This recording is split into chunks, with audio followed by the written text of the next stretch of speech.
Good evening, Tinners, and right off the bat, Jake Ash. Hello, mate. How are you doing? Big build up. Yeah, good, mate. How are you? Yeah, very good, thank you. I'm going to embarrass you a little bit now. Have you ever happened to look yourself up on AI and see what it is to say?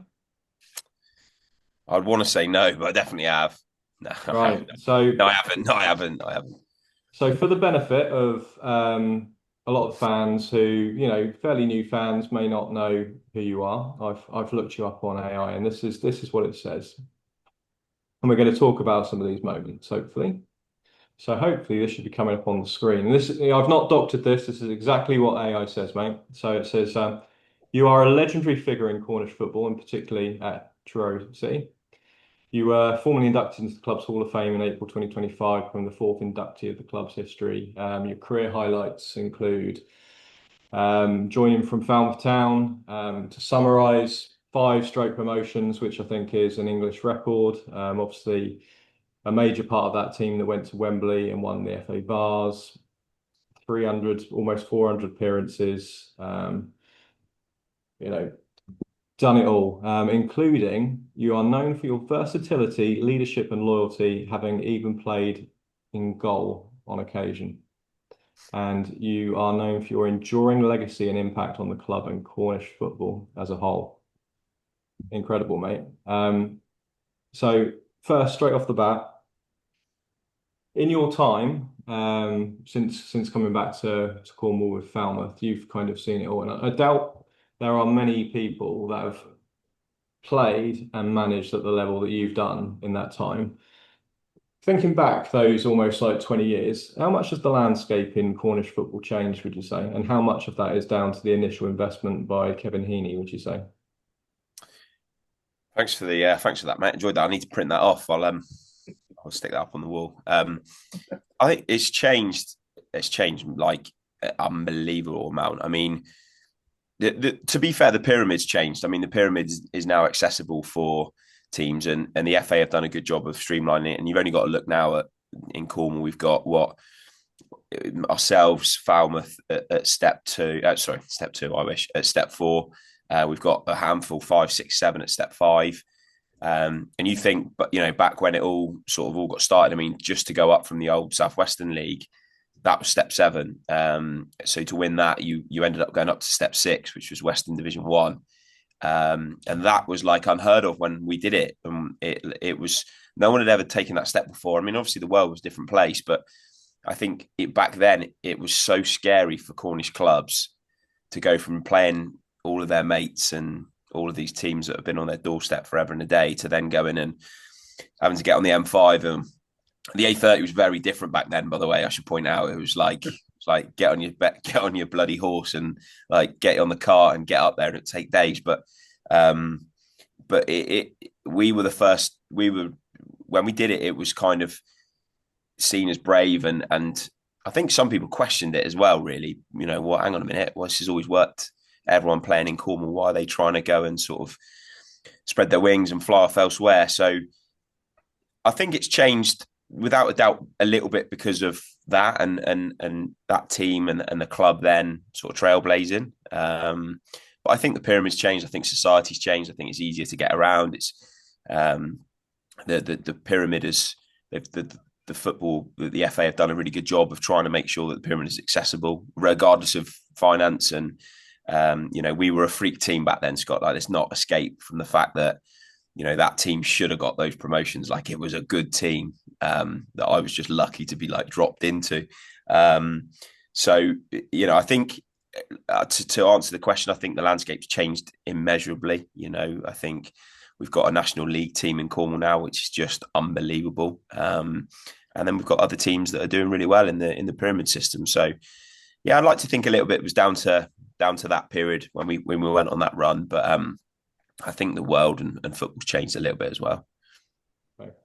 We had, as you may know, we had Adam Porter on here last week, and we were talking a little bit around the pros and cons of Cornwall being where it is geographically. And he was just saying that because he's up near Manchester, just how much more kind of competitive it is. Players move around a lot depending on kind of the ebbs and flows of football.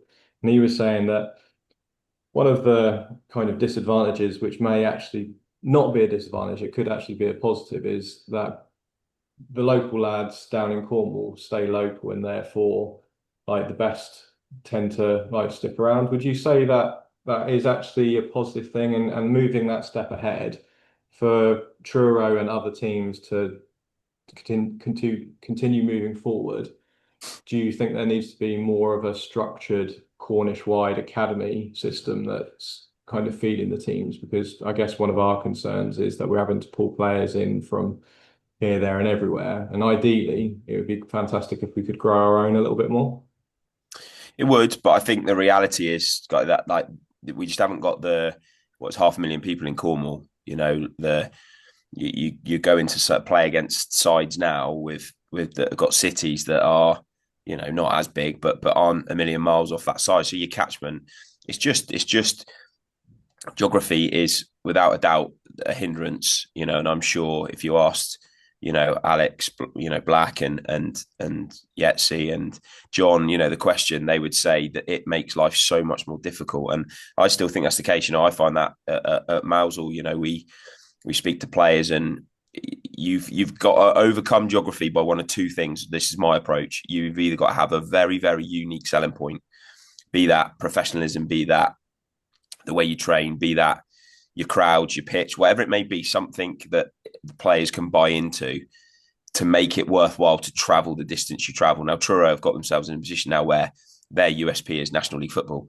And I imagine, and I'm guessing that recruitment is still really difficult, but it's that little bit easier now when you're speaking to good players than it would have been in the Conference South because you can sell National League football to them. But the only other way to counter geography is by paying silly money. And we all know, you know, that is a recipe for disaster over a long period of time if you can't justify with crowd sponsorship, whatever else it may be. So I think it's a hindrance for me. I think the system down here for coaching young players is really good. You know, I'm part of that in terms of, you know, I'm based in a school and help out with the district football, and I know the pathway for the players down here, and the look, it could be better. You could have more better coaches, but in reality, at National League level, the county of Cornwall is not going to produce that many players capable of playing at that level because it's such a high level, and people probably don't realise that. You know, there are, you could go to London, and there are still only a handful of players good enough to go and compete at that level. You know, in our capital city, so the geography is a hindrance, but I think it would be brilliant to see another Cody Cook or,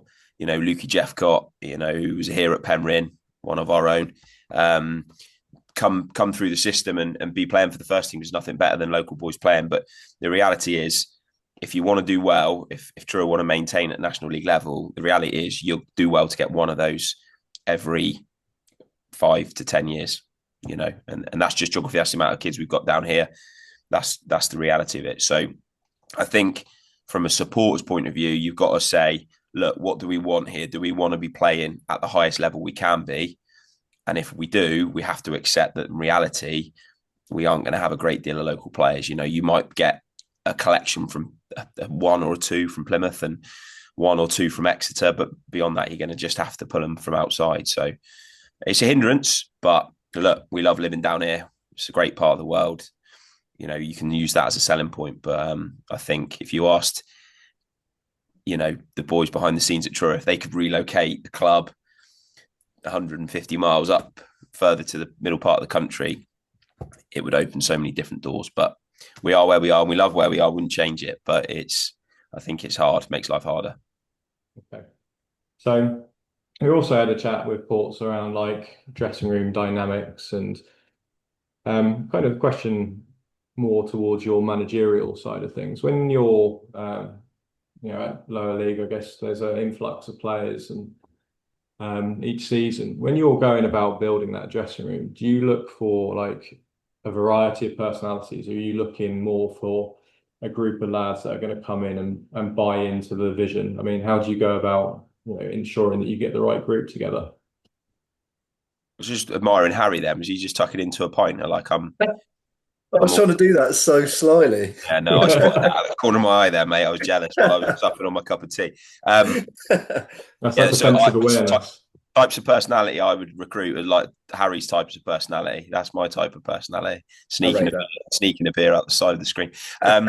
No, of course, yeah, you have to look at personalities. Like this is a massive thing in terms of a changing room, but that will come down to mentalities of managers as well. You know, some managers have everyone's got different personalities, and some managers might aspire and want different things from players. I think every manager, if you asked any manager, you want to have a good dressing room with boys that you can trust that will want to buy into a vision.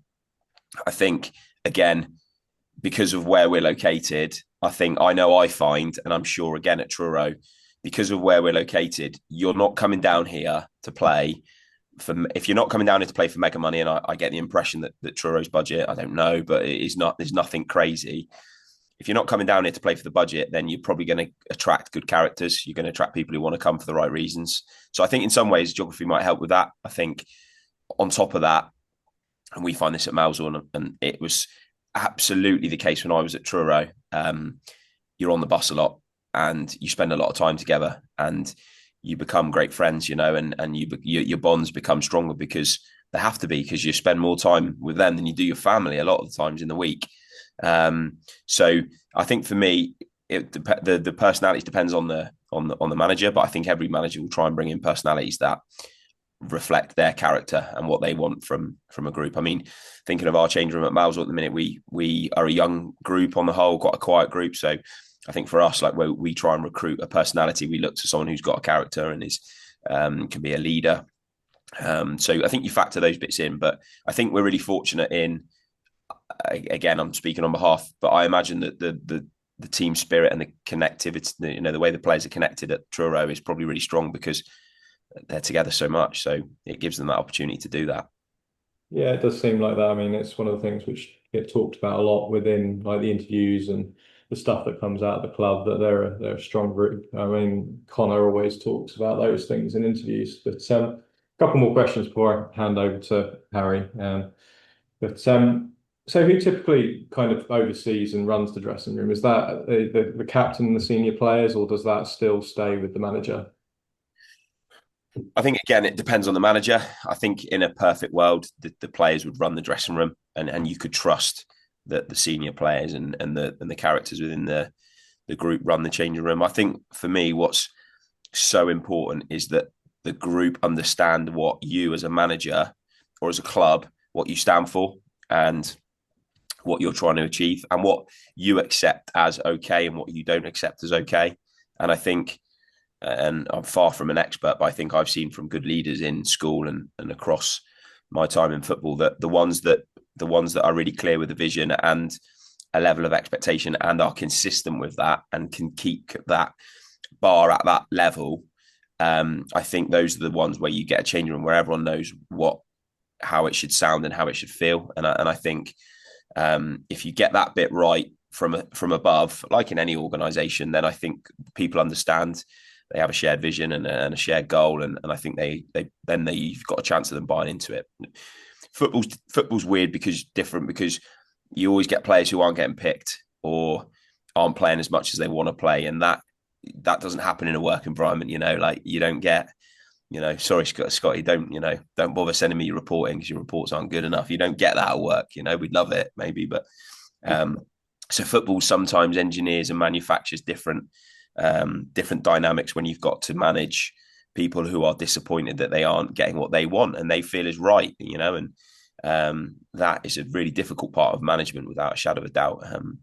But I think if you can get those bits right, if you can manage the players, and my big thing is I want the players who are probably going to be a sub most weeks. I want them to feel as important in the change room as the players that are probably going to start your captain every single week. And I think if you can set that balance, the change room will look after itself. You know, they all understand what you're trying to achieve. They all understand that there isn't a pecking order per se, that they're all on the same page. And I think if that gives you a chance, and I think you just got to look at Truro's success last year. I think they obviously nailed that last year because, again, I'm speaking with a lack of knowledge on it, but I suspect they probably weren't the strongest team in the league. Maybe certainly not the biggest budget, but they won, and that's because of good management team. That's because of a real clear understanding of what they're trying to do and trying to achieve, and then a good group of lads who buy into it. And that's a great recipe for success, as they proved last year. Yeah, I couldn't agree more. So one of the goals of the channel is also to sort of like tell a few stories about where Truro have come from. I think it's well known that we travelled here, there, and everywhere for a number of years after we were let sort of out into the wild from the Truro Road days, and it's well on record the great days of the straight promotions and the FA Vase and all that kind of thing. But I wanted to ask you about sort of the 2011, 2012 kind of period of time where things weren't going so well. There was threats of administration. There was difficulties at board level, should we say? And I wanted to get your insight into how, having been at the club for a number of years and had those promotions, and obviously it's a club that's still very close to your heart, how those years kind of weighed upon you, how the dressing room either came together or it splintered. I mean, from the outside, it was very difficult to witness, but looking back, it's probably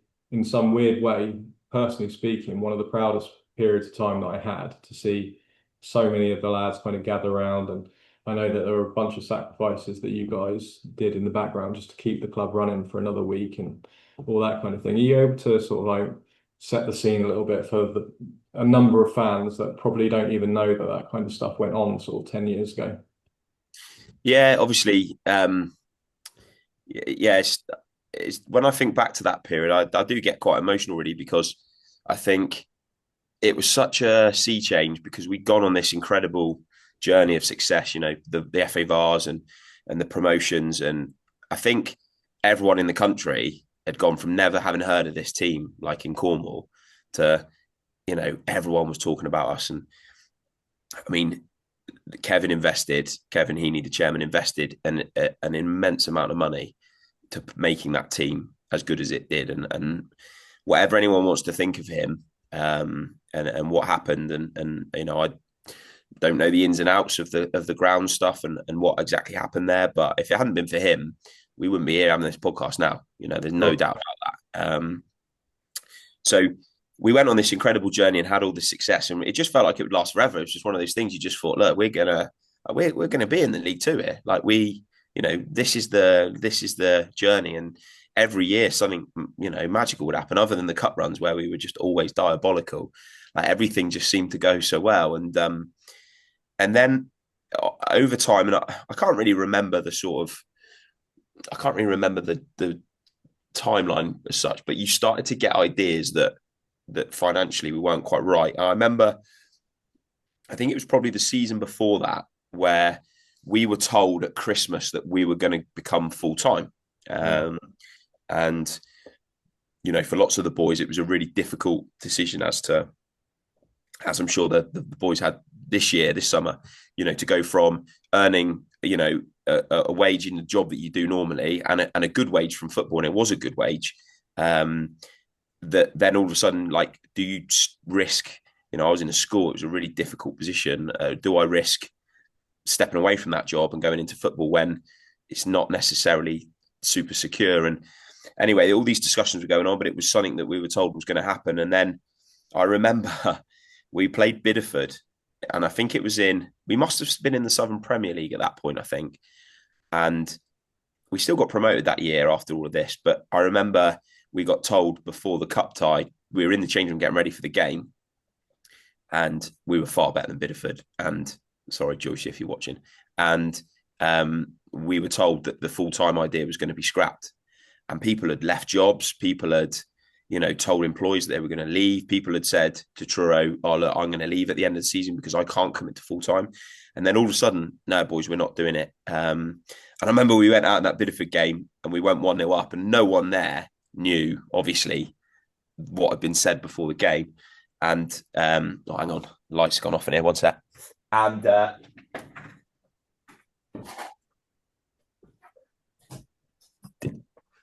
don't know if they're going to come back on. I moved for too long. No one knew what was going on, and we went 1-0 up after about 5 minutes. And in reality, like, it was a game we should always win. We lost 7-2.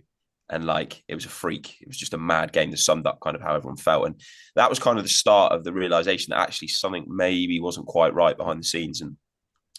But you kind of put it to the side. You were getting paid, so you thought, well, everything's okay. And then we started the Conference South season, and we were a good side. And I think we were top after 3 games, or second.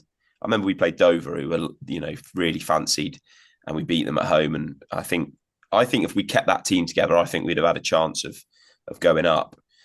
But then we would have weeks where we wouldn't get paid, and there would be excuses or stories as to why. And it just kind of snowballed quite quickly. And I found myself in a really difficult position because I had a really good relationship with Kev, the chairman, and Webby, who's turned out now down the line for me to be a family member. He's my wife's uncle. So I was really close with those guys, but I felt as captain a responsibility to look after the players. We had a lot of young players who their football income was their sole income. And, I felt like I needed to protect them as captain and make sure that they were getting paid and we were being told the truth. And over time, that made the relationship between myself and Webby and Kev really difficult. And, I found that bit really hard because I had so much respect and time for them. But equally, I wanted the success to carry on. Like, I didn't want it to stop. And we weren't really being told what was going on. And then just over time, it just got worse and worse. And then obviously Kev stepped away and we thought, wow, like we're in trouble here. What's going to happen next? And then obviously the administrators came in, and I remember having the meetings. I remember them so vividly, sat in that porter cabin that used to sit at the top corner of Truro Road. Yeah.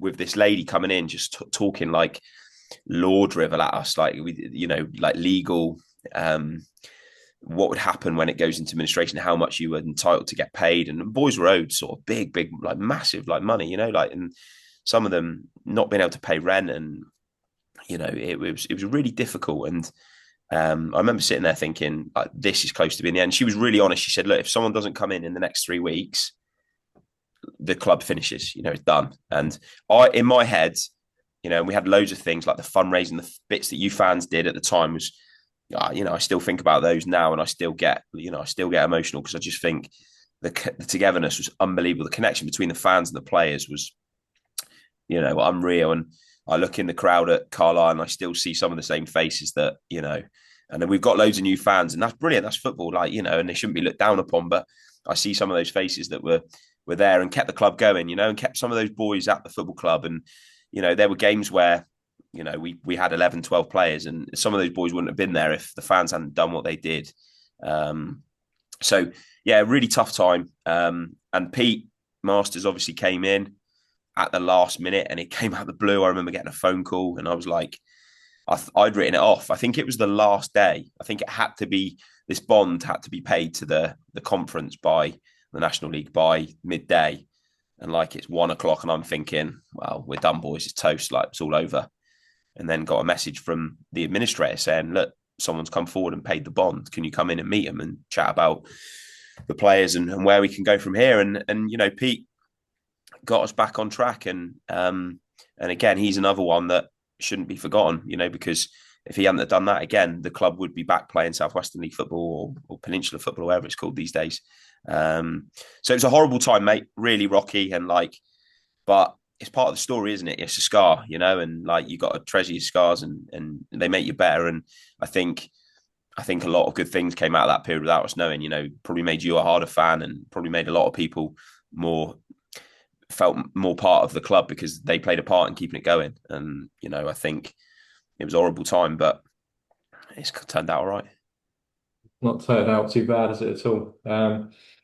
So I'm going to pass you over to Harry because I'm just worried that he's going to fall off a seat. He must be onto his second or third pint the way that we've been going on. But Harry, mate, we've probably got about 10 minutes before the software cuts out. Feel free to wrap up for us. Yeah, no, found it fascinating listening to you there, Jake. Really nice to meet you, by the way, as well. I'm Harry, the lesser part of the podcast, but so many questions, so little time. I'm a big fan of Football Manager, and having that many back-to-back promotions feels like a real life Football Manager experience. Like I know you've touched on it a lot already, but like how does that happen? Did you just have a team that was way too good from the start, or Yeah, way too was it good. just clever recruitment all the way along? Like No, that's way too good. Way too good. Like I remember we signed Joe Broad. Joe had just, I'm going to say this because he's one of my best mates, but Joe had just been released by Walsall. He just played League One football, and he's dropping down to play Step 7 football. It was ludicrous. We were getting these boys week after week. Marcus Martin would come in. Yetzi obviously came in, was one of the first ones in. Tom Smith, who'd been a pro at Hereford. These pros were getting dropped into like a Step 7 football team. And I remember just looking around thinking, hang on a minute, this doesn't add up. And, Kev just invested a huge amount of money. He probably over recruited. I remember us saying at the time, like, the amount of money he was spending, the players he was bringing in, he didn't probably need to. I mean, we won that Western Division 1. I think we won 37, drew 4, lost 1.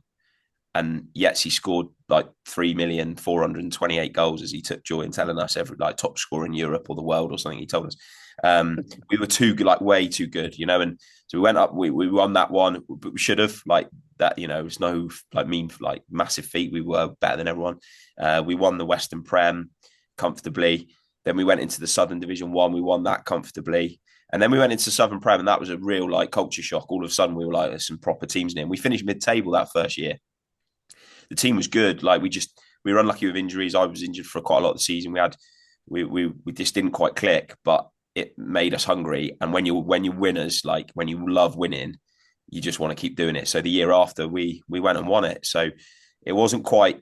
I don't think it was 5. I think it was 5 in 6 years. But I think it was still a record. Everyone keeps telling me it's still a record, so we'll hold on to it. But yeah, the team was brilliant, Harry, and like I was so fortunate to play with some top players, and those boys shouldn't be forgotten. This current team are absolute like go down in legendary status, but some of those boys were top players. So yeah, lucky to be part of that, mate. Yeah, I mean, I remember at the time, obviously having Barry Hales in the team as well, back in like was it like 2011 ish? We'd have to do a separate podcast about Barry Hales. I know there's not enough time. Some of those stories I've got, unbelievable. Right, we'll get you in the diary for another one then. We'll do a separate one Barry Hales because I got a lot of questions about him. But uh, on another note, obviously you won the FA Vase, which is widely regarded as the biggest achievement in our club's history. However, I just wanted to see how that would compare to the players obviously getting promoted to the National League last season and now playing in the league this season. Like, how do you think that compares? I don't know, mate. It's a good question. It's a good question.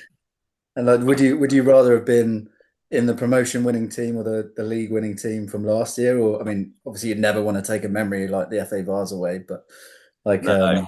Yeah. It's mate's top question. I don't know really. Like I don't think there's an obvious answer. Like I think because we were the first or the second ever game at that new Wembley and the record crowd, and that will never be beaten for like an FA Vase final, like 36,000, like that will never get beaten.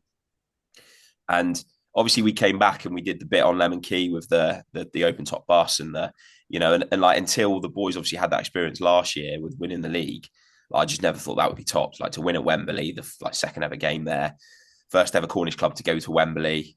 I don't know, something special about Wembley that makes me want to say that that's just the notch above. But maybe that's me being biased. But no, the achievement last year was unbelievable. And I think everyone was pinching themselves all through the season, waiting, even, myself, like from afar, like waiting maybe for them to drop a little bit and start to have a few results where, they drop down the league a little bit, but just never happened. So I don't know, mate. I'm going to go for FA Vase. Yeah, no, rightfully so, mate. Have you got any funny stories from the evening afterwards, from the celebrations? Anything you can share with us? Yeah, do you know what? Like, I have got, and this it could be worth a few quid. I've got somewhere, and I know where it is. I've got you boys too young to remember these, but there used to be something called video cameras, and they actually had recorded onto and this was like a mini one. And I've got the tape at home, and I've never done anything with it. I've never watched it. I've got it on there. I was trying to be busy captain. I was filming behind the scenes. I did some filming on the night of when we won it.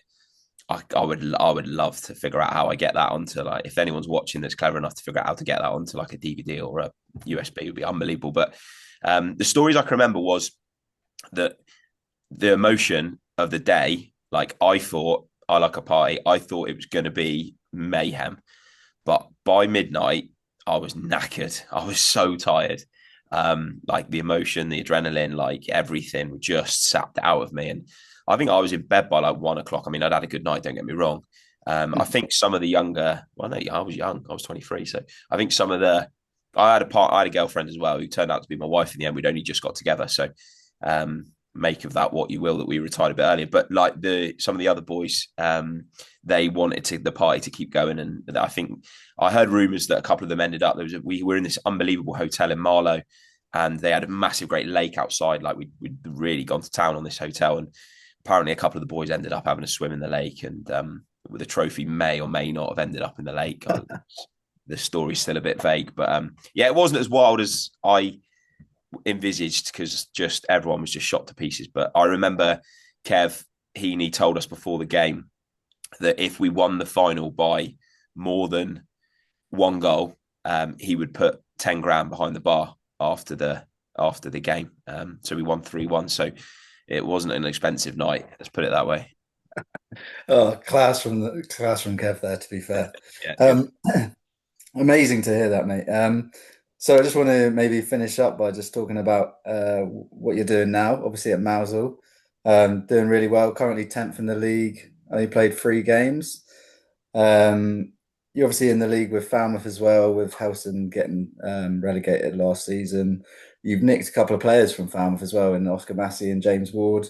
What's the rivalry like with them? What's your sort of club's ambitions for the end of the season? I'm assuming promotion, but what's it like? Yeah, we've missed out the last 2 years. We were in the playoffs our first year in the Southern League, and we lost in the semis and in the playoffs. Last year we missed out on the playoffs on the last day. So this year we just want to go, and we want to be in and around the playoffs, and if we can creep above that, great. If we can get in the playoffs and try and get a home game, we're really tough to beat at home. We're good on a home patch.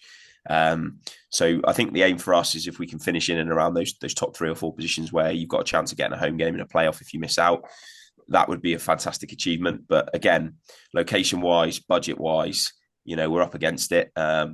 We try and coach the group to the maximum of their ability and try and get the best squeeze every drop out of them in different ways. So yeah, I love it. Like, I absolutely love the job. It's relentless and tough and like stressful. But I wouldn't swap it. I sometimes, and maybe I forget, but I sometimes take more pleasure from managing than I did playing. Because the feeling when you win on a Saturday when you manage is unbelievable. It's better than it was as a player. You just kind of, as a player, you're in your own selfish mode, and you go into the next game, you're just worried about yourself. But as a manager, you're trying to manage so many different facets of the club and people that, you're so invested. So when you win, it's incredible. When you lose, man, it's the worst. So I love it. We'll see. Yeah, we've only played 3 games. We've got a really tough game on Saturday away at Frome. We've just been relegated from the Southern Prem. They've won every game. So yeah, we'll be all right. We'll be up there. And the rivalry with Falmouth, I mean, yeah, I think they are not sure they're that keen on us because we've had a couple of their boys. I mean, I have no ill will. I love my time when I was a player at Falmouth. They're a great club. So yeah, I think it's good to have another Cornish team, and then we've got them on Boxing Day or the 27th at home. So I'm sure it'll be a bit of rivalry there. But for me, it's just another game. I just want to win. So it doesn't matter who we're playing. I just love winning. So yeah, we just have to try and beat them for that reason. Yeah, that's great to hear, mate. Yeah, and I might actually come along to that game on the 27th. I've had a look at that earlier, and yeah, tip my eye. But yeah, thank you very much, dude. Pleasure to meet you, and definitely have to come down, catch a Mousehole game soon. Maybe see you in the Tinners dugout one day. Who knows? Yeah, mate, you need to get yourself down. We've got a brand new road that makes coming down to Mousehole so much easier now. And rumour has it Prince William's coming down soon. So time it well, mate. You get to meet royalty. I'll interview him, get him on the pod. Yeah, get him on the podcast. There you go. That's it. You boys can. Yeah. Love it. All right, guys. But Jake, thanks so much for joining us. Hopefully we can get you back on. I mean, I'd love to sit here half an hour, 40 minutes and listen to Barry Hale's stories. But mate, thank you so much for your time. Absolute pleasure. And thank you so much. No worries, boys. Listen, brilliant to think there's a podcast about, Truro City. It's just unbelievable. So kudos to you boys, and yeah, couldn't wish any more luck and success to the club. I loved. I went up and watched the first game I've been up. Went up and watched the game on Saturday, and watched National League football at Truro is just unbelievable. So yeah, up the Tinners. Up the Tinners. What a Thanks, good way to Jake. Cheers, boys.